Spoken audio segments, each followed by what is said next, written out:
ਇਹ ਆਕਾਸ਼ਵਾਣੀ ਜਲੰਧਰ ਏ।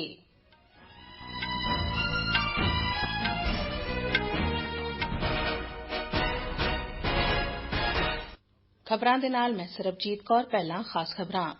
ਪ੍ਰਧਾਨ ਮੰਤਰੀ ਨਰਿੰਦਰ ਮੋਦੀ ਦਾ ਕਹਿਣਾ ਹੈ ਕਿ ਨਾਰੀ ਸ਼ਕਤੀ ਵੰਦਨ ਬਿੱਲ ਕੋਈ ਸਧਾਰਨ ਕਾਨੂੰਨ ਨਹੀਂ, ਸਗੋਂ ਨਵੇਂ ਭਾਰਤ ਦੀ ਨਵੀਂ ਲੋਕਰਾਜੀ ਵਚਨਬੱਧਤਾ ਦਾ ਐਲਾਨ ਹੈ। ਪੰਜਾਬ ਦੇ ਵੱਖ-ਵੱਖ ਹਿੱਸਿਆਂ 'ਚ ਸਮਾਜ ਦੇ ਵੱਖ-ਵੱਖ ਵਰਗਾਂ ਦੀਆਂ ਔਰਤਾਂ ਨੇ ਨਾਰੀ ਸ਼ਕਤੀ ਵੰਦਨ ਐਕਟ ਪਾਸ ਹੋਣ ਦਾ ਸਵਾਗਤ ਕੀਤਾ ਹੈ ਤੇ ਕੇਂਦਰ ਸਰਕਾਰ, ਖਾਸ ਕਰਕੇ ਪ੍ਰਧਾਨ ਮੰਤਰੀ ਮੋਦੀ ਦਾ ਧੰਨਵਾਦ ਕੀਤਾ ਹੈ। ਪ੍ਰਧਾਨ ਮੰਤਰੀ ਅੱਜ ਸ਼ਾਮੀ ਦਿੱਲੀ 'ਚ ਭਾਰਤ ਮੰਡਪਮ ਵਿਖੇ ਟੀਮ 20 ਨਾਲ ਗੱਲਬਾਤ ਕਰਨਗੇ। G4 ਦੇਸ਼ਾਂ ਨੇ ਸੰਯੁਕਤ ਰਾਸ਼ਟਰ ਸੁਰੱਖਿਆ ਕੌਂਸਲ ਦੇ ਪਸਾਰ ਲਈ ਕਿਹਾ ਇਨ੍ਹਾਂ ਨੇ ਆਲਮੀ ਚੁਣੌਤੀਆਂ ਨਾਲ ਨਜਿੱਠਣ ਲਈ ਵਿਆਪਕ ਸੁਧਾਰਾਂ ਦੀ ਫੌਰੀ ਜ਼ਰੂਰਤ ਤੇ ਜ਼ੋਰ ਦਿੱਤਾ ਹੈ। ਭਾਰਤ ਨੇ ਏਸ਼ੀਆਈ ਖੇਡਾਂ ਲਈ ਦੇਸ਼ ਦੇ ਕੁਝ ਖਿਡਾਰੀਆਂ ਨੂੰ ਰੋਕਣ ਵਾਸਤੇ ਚੀਨ ਖਿਲਾਫ ਠੋਸ ਵਿਰੋਧ ਦਰਜ ਕਰਾਇਆ ਹੈ। ਕ੍ਰਿਕਟ ਵਿੱਚ ਭਾਰਤ ਤੇ ਆਸਟ੍ਰੇਲੀਆ ਦਰਮਿਆਨ 3 ਮੈਚਾਂ ਦੀ ਲੜੀ ਦਾ ਪਹਿਲਾ ਇੱਕ ਦਿਨ ਅੰਤਰਰਾਸ਼ਟਰੀ ਮੈਚ ਮੋਹਾਲੀ ਵਿਖੇ ਜਾਰੀ ਹੈ। ਪ੍ਰਧਾਨ ਮੰਤਰੀ ਨਰਿੰਦਰ ਮੋਦੀ ਨੇ ਕਿਹਾ ਕਿ ਨਾਰੀ ਸ਼ਕਤੀ ਵੰਦਨ ਅਧਿਨਿਯਮ ਜਾਂ ਔਰਤਾਂ ਬਾਰੇ ਰਾਖਵੇਂ ਕਰਨ ਬਾਰੇ ਬਿੱਲ ਕੋਈ ਆਮ ਕਾਨੂੰਨ ਨਹੀਂ, ਸਗੋਂ ਨਵੇਂ ਭਾਰਤ ਦੀ ਨਵੀਂ ਲੋਕਰਾਜੀ ਵਚਨਬੱਧਤਾ ਦਾ ਐਲਾਨ ਹੈ। ਅੱਜ ਨਵੀਂ ਦਿੱਲੀ 'ਚ ਬੀਜੇਪੀ ਸਦਰ ਮੁਕਾਮ ਵਿਖੇ ਨਾਰੀ ਸ਼ਕਤੀ ਵੰਦਨ ਅਭਿਨੰਦਨ ਕਾਰਜਕ੍ਰਮ ਨੂੰ ਸੰਬੋਧਨ ਕਰਦਿਆਂ ਸ਼੍ਰੀ ਮੋਦੀ ਨੇ ਪਾਰਲੀਮੈਂਟ ਵਿੱਚ ਬਿੱਲ ਪਾਸ ਹੋਣ ਤੇ ਦੇਸ਼ ਦੀ ਹਰੇਕ ਔਰਤ ਨੂੰ ਵਧਾਈ ਦਿੱਤੀ। ਪ੍ਰਧਾਨ ਮੰਤਰੀ ਨੇ ਕਿਹਾ ਕਿ ਇਸ ਬਿੱਲ ਦੇ ਫੈਸਲੇ ਦਾ ਜਸ਼ਨ ਮਨਾਇਆ ਜਾਏਗਾ ਤੇ ਆਉਂਦੀਆਂ ਪੀੜ੍ਹੀਆਂ ਵੱਲੋਂ ਇਸ ਨੂੰ ਯਾਦ ਰੱਖਿਆ ਜਾਏਗਾ। हम सबका सौभाग्य है कि इतिहास बनाने का अवसर कोटि कोटि जनों ने हमें दिया है। आने वाली अनेकों पीढ़ियों तक इस निर्णय की चर्चा होगी। मैं पूरे देश को नारी शक्ति वंदन अधिनियम संसद के दोनों सदनों में और भारी बहुमत से और राज्यसभा में तो सर्वसम्मति से पास होने की बहुत बहुत बधाई देता हूं। ਉਨ੍ਹਾਂ ਨੇ ਇਸ ਇਤਿਹਾਸਕ ਬਿੱਲ ਨੂੰ ਪੂਰੇ ਉਤਸ਼ਾਹ ਨਾਲ ਪਾਸ ਕਰਾਉਣ ਲਈ ਦੋਹਾਂ ਸਭਾਵਾਂ, ਸਾਰੀਆਂ ਸਿਆਸੀ ਪਾਰਟੀਆਂ ਦੇ ਐਮਪੀਜ਼ ਦਾ ਧੰਨਵਾਦ ਕੀਤਾ। ਪ੍ਰਧਾਨ ਮੰਤਰੀ ਨੇ ਵੀ ਕਿਹਾ ਕਿ ਇਸ ਬਿੱਲ ਨੂੰ ਪਾਸ ਕਰਨ ਲਈ ਪਹਿਲਾਂ ਕੋਈ ਸੰਜੀਦਾ ਕੋਸ਼ਿਸ਼ਾਂ ਨਹੀਂ ਕੀਤੀਆਂ ਗਈਆਂ। ਉਨ੍ਹਾਂ ਕਿਹਾ ਕਿ ਇਸ ਬਿੱਲ ਨੂੰ ਪਾਸ ਕੀਤਾ ਜਾਣਾ ਇੱਕ ਮਜ਼ਬੂਤ ਸੰਕੇਤ ਹੈ ਕਿ ਇੱਕ ਮਜ਼ਬੂਤ ਫੈਸਲਾਕੁੰਨ ਤੇ ਪੂਰਨ ਬਹੁਮਤ ਵਾਲੀ ਸਰਕਾਰ ਦੇਸ਼ ਨੂੰ ਅੱਗੇ ਲਿਜਾਣ ਲਈ ਲਾਜ਼ਮੀ ਹੈ। ਸ਼੍ਰੀ ਮੋਦੀ ਨੇ ਇਸ ਗੱਲ ਤੇ ਵੀ ਚਾਨਣਾ ਪਾਇਆ ਕਿ ਇਸ ਬਿੱਲ ਨੂੰ ਪਾਸ ਕਰਨ ਲਈ ਸਰਕਾਰ ਨੇ ਦਹਾਕਿਆਂ ਪੁਰਾਣੀਆਂ ਰੁਕਾਵਟਾਂ ਨਾਲ ਨਜਿੱਠਿਆ ਹੈ, ਪਰ ਖਰੇ ਇਰਾਦਿਆਂ ਤੇ ਪਾਰਦਰਸ਼ਿਤਾ ਨਾਲ ਨਤੀਜੇ ਯਕੀਨੀ ਬਣਾਏ ਜਾ ਸਕਦੇ ਨੇ। ਔਰਤਾਂ ਦੇ ਸ਼ਕਤੀਕਰਨ 'ਚ ਸਰਕਾਰ ਦੀਆਂ ਵੱਖ-ਵੱਖ ਪਹਿਲਕਦਮੀਆਂ ਤੇ ਚਾਨਣਾ ਪਾਉਂਦਿਆਂ ਪ੍ਰਧਾਨ ਮੰਤਰੀ ਨੇ ਕਿਹਾ ਕਿ ਮਾਤਰ ਵੰਦਨ ਯੋਜਨਾ ਰਾਹੀਂ ਗਰਭਵਤੀ ਔਰਤਾਂ ਤੇ ਬੱਚੇ ਨੂੰ ਦੁੱਧ ਪਿਆਉਣ ਵਾਲੀਆਂ ਔਰਤਾਂ ਨੂੰ ਬੈਂਕ ਖਾਤਿਆਂ 'ਚ ਸਿੱਧਿਆਂ ਨਕਦ ਲਾਭ ਮਿਲੇ ਨੇ। ਉਨ੍ਹਾਂ ਕਿਹਾ ਕਿ ਸਰਕਾਰ ਨੇ ਜੱਚਾ ਮੌਤ ਦਰ ਨੂੰ ਕਾਬੂ ਕਰਨ ਤੇ ਵੀ ਵਿਸ਼ੇਸ਼ ਧਿਆਨ ਦਿੱਤਾ ਹੈ। ਸ਼੍ਰੀ ਮੋਦੀ ਨੇ ਬੇਟੀ ਬਚਾਓ ਬੇਟੀ ਪੜ੍ਹਾਓ ਸਕੀਮ ਦੀ ਕੁੜੀਆਂ ਦੀ ਭਰੂਣ ਹੱਤਿਆ ਨੂੰ ਰੋਕਣ ਤੇ ਦੇਸ਼ ਦੇ ਲਿੰਗ ਅਨੁਪਾਤ ਨੂੰ ਬਿਹਤਰ ਬਣਾਉਣ 'ਚ ਅਹਿਮੀਅਤ ਤੇ ਜ਼ੋਰ ਦਿੱਤਾ। ਇਸ ਮੌਕੇ ਬੋਲਦਿਆਂ ਬੀਜੇਪੀ ਦੇ ਰਾਸ਼ਟਰੀ ਪ੍ਰਧਾਨ JP ਨੱਡਾ ਨੇ ਕਿਹਾ ਕਿ ਔਰਤ ਸ਼ਕਤੀਕਰਨ ਤੇ ਕੇਂਦਰਿਤ ਇਨ੍ਹਾਂ ਫੈਸਲਿਆਂ ਨਾਲ ਭਾਰਤ ਦੀ ਪਿੱਠਭੂਮੀ ਤੇ ਭਵਿੱਖ ਵਿੱਚ ਇੱਕ ਤਬਦੀਲੀ ਆ ਸਕੇਗੀ। ਪਾਰਲੀਮੈਂਟ ਨੇ ਸੰਵਿਧਾਨ ਦੀ 128ਵੀਂ ਤਰਮੀਮ ਬਾਰੇ ਬਿੱਲ 2023 ਜੋ ਕਿ ਲੋਕ ਸਭਾ 'ਚ ਰਾਜ ਵਿਧਾਨ ਸਭਾਵਾਂ ਤੇ ਦਿੱਲੀ ਵਿਧਾਨ ਸਭਾ 'ਚ ਔਰਤਾਂ ਲਈ ਕੁੱਲ ਸੀਟਾਂ ਵਿੱਚੋਂ 1/3 ਰਾਖਵੇਂ ਕਰਨ ਬਾਰੇ ਬਿੱਲ ਨੂੰ ਪਾਸ ਕਰ ਦਿੱਤਾ ਹੈ। ਪ੍ਰਧਾਨ ਮੰਤਰੀ ਨਰਿੰਦਰ ਮੋਦੀ ਭਲਕੇ ਪਾਰਲੀਮੈਂਟ ਵੱਲੋਂ ਪਾਸ ਕੀਤੇ ਗਏ ਔਰਤਾਂ ਲਈ ਰਾਖਵੇਂਕਰਨ ਬਾਰੇ ਬਿੱਲ ਤੇ ਪਾਰਲੀਮੈਂਟਰੀ ਹਲਕੇ ਵਾਰਾਣਸੀ ਦੀਆਂ ਔਰਤਾਂ ਨਾਲ ਗੱਲਬਾਤ ਕਰਨਗੇ। ਪੰਜਾਬ ਦੇ ਵੱਖ-ਵੱਖ ਹਿੱਸਿਆਂ ਵਿੱਚ ਸਮਾਜ ਦੇ ਵੱਖ-ਵੱਖ ਵਰਗਾਂ ਦੀਆਂ ਔਰਤਾਂ ਨੇ ਨਾਰੀ ਸ਼ਕਤੀ ਵੰਦਨ ਐਕਟ ਪਾਸ ਹੋਣ ਦਾ ਸਵਾਗਤ ਕੀਤਾ ਤੇ ਕੇਂਦਰ ਸਰਕਾਰ, ਖਾਸ ਕਰਕੇ ਪ੍ਰਧਾਨ ਮੰਤਰੀ ਨਰਿੰਦਰ ਮੋਦੀ ਦਾ ਧੰਨਵਾਦ ਕੀਤਾ ਹੈ।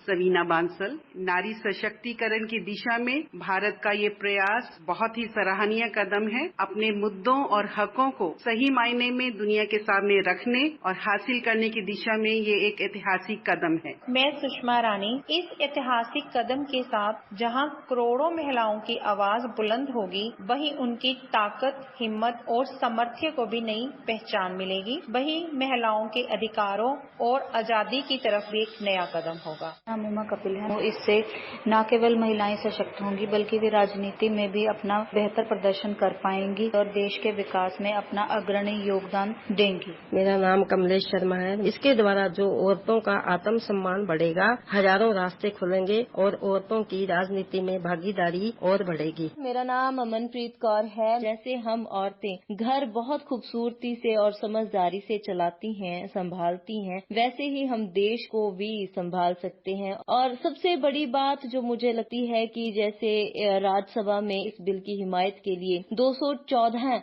वोटें डाली गई थी और कोई भी मेंबर नहीं था इस बिल के विरोध में, तो ये मुझे लगता है कि बहुत ही बड़ी कामयाबी है हम औरतों के लिए। नाल ही पेश है इस बारे एक रिपोर्ट।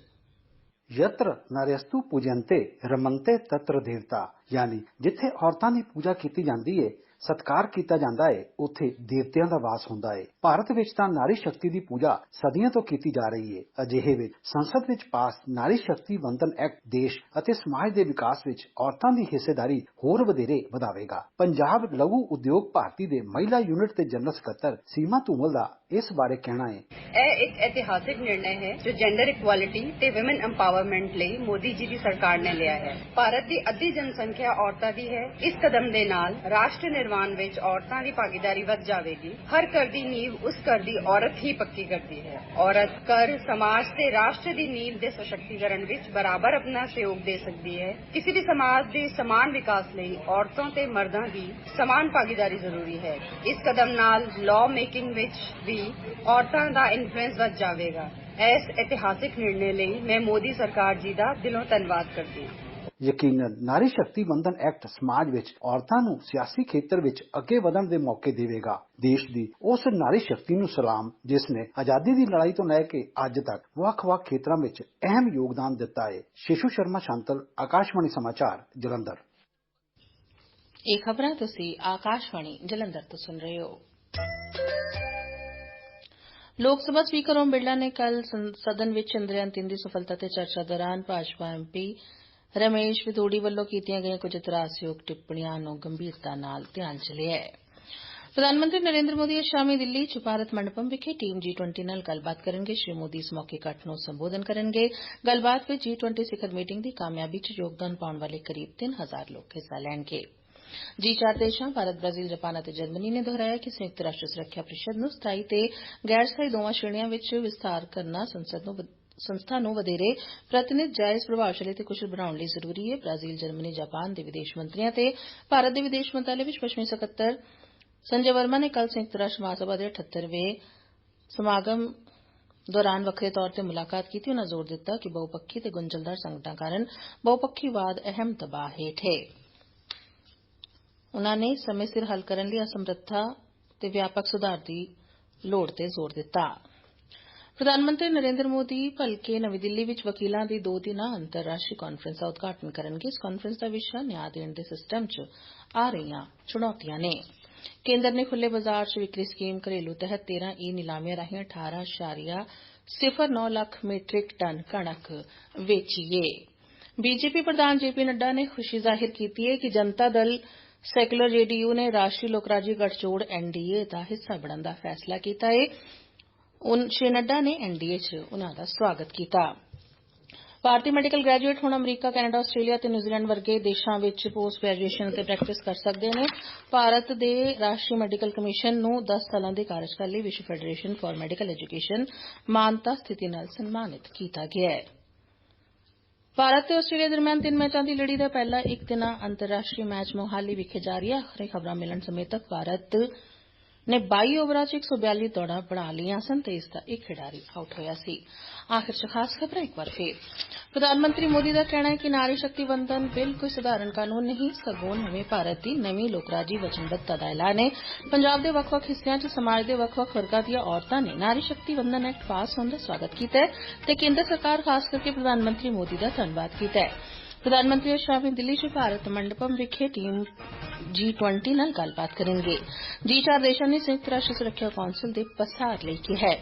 ਭਾਰਤ ਨੇ ਏਸ਼ੀਆਈ ਖੇਡਾਂ ਲਈ ਦੇਸ਼ ਦੇ ਕੁਝ ਖਿਡਾਰੀਆਂ ਨੂੰ ਰੋਕਣ ਵਾਸਤੇ ਚੀਨ ਖਿਲਾਫ ਠੋਸ ਵਿਰੋਧ ਦਰਜ ਕਰਾਇਆ ਤੇ ਕ੍ਰਿਕਟ ਵਿੱਚ ਭਾਰਤ ਤੇ ਆਸਟ੍ਰੇਲੀਆ ਦਰਮਿਆਨ 3 ਮੈਚਾਂ ਦੀ ਲੜੀ ਦਾ ਪਹਿਲਾ ਇੱਕ ਦਿਨਾਂ ਅੰਤਰਰਾਸ਼ਟਰੀ ਮੈਚ ਮੋਹਾਲੀ ਵਿਖੇ ਜਾਰੀ ਹੈ। ਇਸੇ ਨਾਲ ਆਕਾਸ਼ਵਾਣੀ ਜਲੰਧਰ ਤੋਂ ਖਬਰਾਂ ਦਾ ਬੁਲੇਟਿਨ ਖਤਮ ਹੁੰਦਾ ਹੈ।